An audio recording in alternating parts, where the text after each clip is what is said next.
Hi everyone, meteorologist Chris Wicklund here, and also space weather enthusiast. And today we're going to be doing a YouTube video on solar cycle 25 and where it's at right now, where it's been in the past, and where we think we can draw a conclusion on how the solar cycle is going to round out throughout the end of the 2020s. Because we're approaching solar minimum now that we've reached the peak. So, can we draw any conclusions about where the solar cycle is going to go from here? Looking at the current solar disk, overall this year, it's been kind of quiet. We have a couple spot days.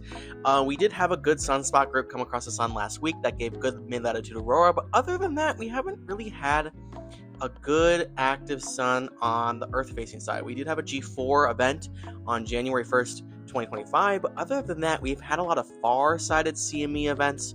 We've had solar flares on the limbs of the sun. And sometimes we have good sunspot groups that come across the sun and then they don't deliver anything. And then once they reach the limb and go to the far side, they start getting active again. So questionable things are happening. And I'm not sure how we're going to play out with this solar cycle, but it's getting very interesting. Looking at solar cycle activity in general and sunspot days, we've had a good solar cycle 25 so far. We are doing better than solar cycle 24. If you don't remember, we had the Gannon storm of last year. We had a couple G4s in 2024 and 2023. We had some good storms in 2022, and then we had one G4 in 2021. So we've had a couple good aurora days for the United States, Europe, and Australia for mid-latitudes throughout the cycle so far. But 2025, it seems like we're in this little break period.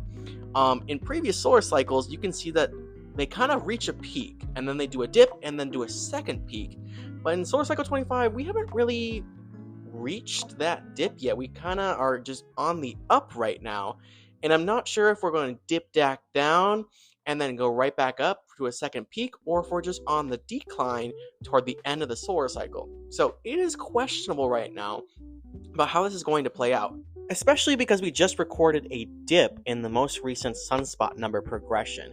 So are we going to go back up after this? Are we going to continue on the downtrend? It's questionable. So let's look at a previous solar cycle and see, maybe we can draw a conclusion from this, or maybe it'll mean nothing at all. The closest solar cycle I could find for solar cycle 25 was solar cycle 20. And in doing some research into solar cycle 20, it had a similar progression on how solar cycle 25 is playing out. And in how solar cycle 20 played out in the end of its cycle, where you see the sunspots collide toward the center of the disk, you start seeing more coronal holes occurring.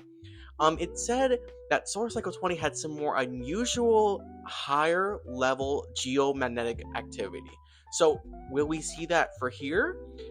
It's too hard to say that, yes, that's definitely going to happen in the next 5 years for the solar cycle, but it's a pretty good indicator to use some historical data to see, maybe we can draw a conclusion that maybe solar cycle 25 is not out for the count yet. Maybe we'll still see some geomagnetic activity, some CMEs coming our way, and some good solar flares to look at. We can also look at historical geomagnetic storm data per year, and we can see in solar cycle 25 we haven't really had a lot of storm days in the given years. It kind of looks like solar cycle 24. It also kind of looks like solar cycle 20 and how it started out when it was beginning its cycle. But then when 1972 through 1974 happened in that cycle, you can see that there's huge spikes in the storm days happening in solar cycle 20. So will we get a similar result going down into the solar minimum and into solar cycle 26? Let's find out.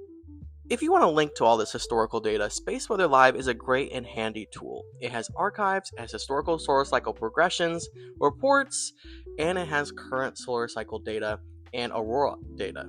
It also has a community where you can comment and look into discussions on what other scientists and people in the space weather community are saying. So I recommend signing up and joining and maybe having your voice heard and starting a conversation. I want to thank you guys for watching. It's really fun to go through space weather data and sometimes look at archives and questions we can maybe ask about what we can think about the future, because, a lot of people are looking at this and when's my best chance of seeing aurora? So we all want to get out there and photograph the next auroral event, but when can we expect more activity? So I'll see you whenever there's a next historical event.